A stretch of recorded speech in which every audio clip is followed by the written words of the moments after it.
companion and wife, to all to whom honor is due. It's a blessing to be here. In your theme, it takes up the 1 Corinthians chapter 9, verse number 13, I believe. We want to start at the 9th verse. The Lord said the same. The 9th chapter of the book of 1 Corinthians. For it is written in the law of Moses, thou shalt not muzzle the mouth of the ox that treadeth out the corn. Doth God take care for oxen? Or saith he is altogether for our sakes? For our sakes, no doubt, this is written, that he that ploweth should plow in hope. Right. That he that thresheth in hope should be partakers of his hope. Right. If we have sown unto you spiritual things, is it a great thing if we shall reap your carnal things? If others be partakers of this power over you, are not we rather? Nevertheless, we have not used this power, but suffer all things, lest we should hinder the gospel of Christ. You got to read that again. All right. Nevertheless, we have not used this power, but suffer all things, lest we should hinder the gospel of Christ. Somehow I can't get past that. We suffer all things, lest we hinder the gospel of Jesus Christ. I said a few minutes ago that we don't really give money to our preachers like we ought to. Many times they will sit there and look beautiful and shed tears on the inside. Because they know as soon as they get up out of their seat, somebody's done already put in an order. And they need $500 because they're going to get set out door. Lord help us tonight. Somebody put in an order that they're going to cut my water off. The water's been off for 6 months. Lord help us tonight. All right.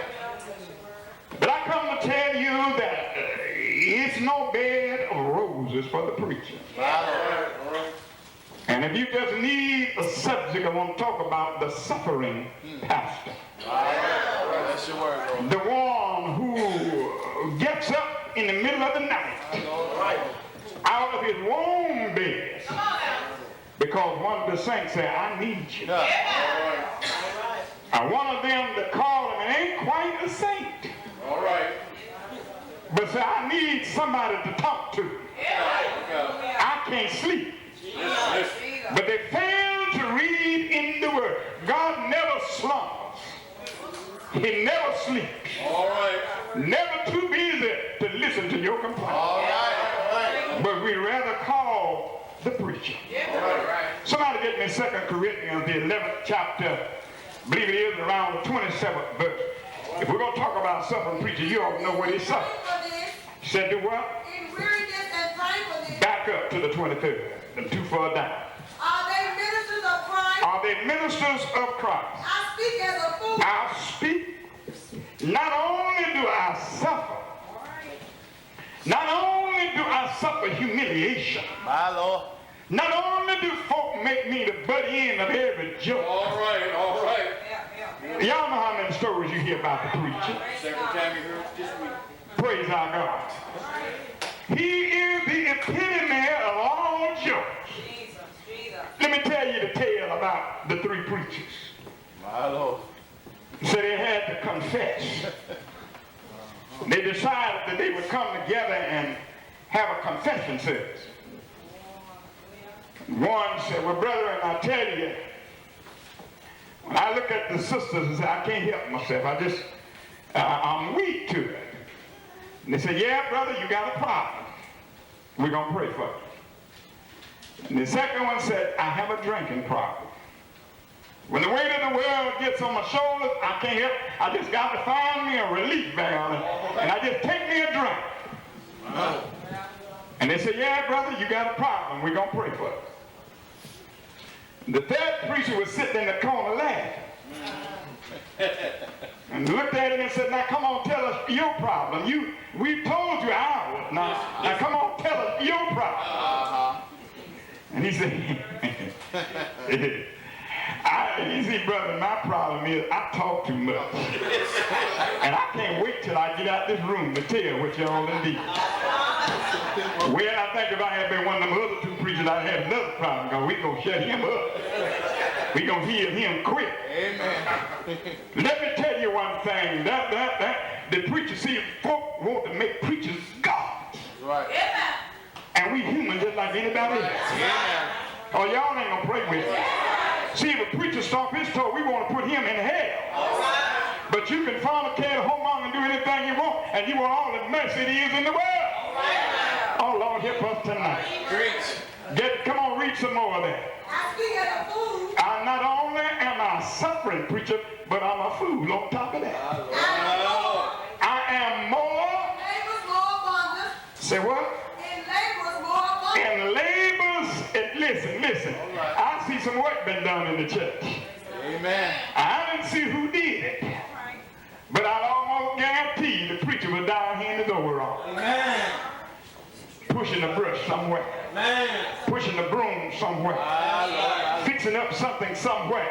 Amen. Oh, y'all pray with me now. And see, you don't want to hear this. And then not only was he down here, but the missus was down here. And then as soon as he want to tell y'all ought to give me appreciation for what? You ought to get a job like I got. I know I done stepped on some toes now. Come on here. I want you to understand one thing, that we ought to love our pastor. We ought to support our pastor. We ought to encourage our pastor. They sit and they suffer day in and day out. And the wife, I heard the mission ceremony say, the wife suffer along with it. No, she suffered a little bit more than he did. I'm going to tell you why I said that. Because see, when she had church, she got to be pastored twice as hard as the rest of the folk. Because the other folks saying she can get away with murder. And then when she gets home, she got to be pastored again. Because see, when she ran up and want to show her true color, he remind you, I'm the pastor now. You can't talk like that to the pastor. Lord, help us tonight. I know I'm going to minute. Y'all know I don't get in domestic situations. Lord, help us tonight. Huh? Then he got to pastor her at home. She got to get pastored twice because he done did something at church that she thought wasn't in accord with what he's supposed to be doing. Listen, you shut up. I'm the pastor. God didn't tell you, pastor. I'm the one in charge of the folk. And you sit up here and then you want to take her place. Talking about if I had him, honey, I'd show her what to do with it. My Lord. That's how come you ain't got it. Because you don't know what to do with it. God didn't give him to you. Lord, help us. And see, I ain't worried about you shouting. Lord Jesus Christ. I want you to understand the preacher got to go through something. Then when he get to the church and all day, I remember last Saturday I was at church and I was in one counseling session out of another counseling session. This one was calling me and that one was calling me. Then when I get to church on Sunday morning and get ready to talk to the folk, somebody knocking on my door, Pastor, I just want to tell you something. I ain't been to church all week and now they're going to wait till Sunday morning to tell me their problem. If you couldn't tell me before Sunday, we in a hole, I got to feed the flock of God. Come on here. We don't know how to appreciate our preacher. We don't know how to encourage our preacher. We want to talk with him all the time. There comes a time he's got to have some quiet time. He's got to be able to let God talk to him in order to feed you what thus said the Lord. Y'all don't want to pray with me. Thank you, Jesus. It's a hard way for a preacher. And then when you don't answer them and you don't give them what they want, he's trying to be cute. All right. He think he's something else. Who do you think he is? I put my tithe in my pocket. Let's see how he make it in. funny, but it's sure right. Lord help us. Let me tell you one thing. If you try to cut the preacher off, God will open another door. Y'all hear what I'm saying? Said Moses not the mouth of the ox that treaded out the comb. This is salvation business. You sitting up here talking about Clinton and the war, and we happy. Woo wee. What you happy about, honey? Listen, if you ain't looking to Jesus, Clinton can't deliver you. Lord help us tonight. We worried about what Bush tried to do and what Perot said he would do. Clinton is in there, but my man been in all the time. But when there was no bread, he fed me. When there was no money, he put money in my pocket. I didn't have to wait on welfare. I didn't have to get no food stamps. The God that I serve, he will provide. Lord help us today. I'm just about through, but I want you to realize, read a little bit more of that. Praise our God. In stripes above measure. In what? In stripes above. Preacher, I know you don't have this over here. But Lord have mercy. You got one group over here. Don't like this group over here. And they always put something on. And when this group over here don't support what they put on, then this group here said, well, now when they put something on, us ain't gonna support them. Jesus, and there you in the middle of it. You got to pastor this group, and that group. Is that right? And if it look like you lean to one group and left the other one off, they mad at you. Come on here. And when they get mad at you, they get mad at you. They sit up on Sunday morning, and that means you preaching your heart out. Got your best sermon. I mean, you done prayed, you done consecrated, you got your mind on the Lord, and you come here ready to pour it out. They sit up in the corner. Mm-hmm. Mm-hmm. Yeah. And then look at their buddies and let them know, don't you say nothing. You see, some folks think I just started pastoring yesterday. Lord help me today. See, I didn't start pastoring yesterday. But you see, I found out the best way to handle a devil like that is look right at him and go to preaching. Just ran out. Come out of here, you demon, you. Lord help us today. I want you to understand, you got to fight between all of them folks, and yet you got to stand up as pastor. And then you go home at night and your wife says, well, now I don't think you did that right. Wait a minute, son. Wait. Let me go in the other room and talk with the Lord a bit, because I can't handle that right now. I've been fighting all day, and now I got to come home and fight some more. Lord Jesus, help me, Holy God. Well, how come you acting like that? Don't you know you my husband? You know I don't get in domestic situations. I ain't been to your house either. Go ahead. God, let me tell you something. The preacher got a job to go through. The preacher got something to endure with. He preached to the people, and the folk look at you like you've been throwing rocks at them. The people are mad at you. You go home to your family, and they won't talk to you.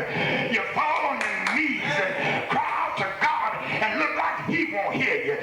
You say, Lord, to whom do I turn to? I can hear the writer say, stand still and see the salvation of the Lord. Let me tell you one thing. It may be dark outside, but the God that I serve, he declared, I'll never leave you. I'll never forsake you. Go into my vineyard and work, and whatsoever right, I'll pay you. And I'm just about through, praise God.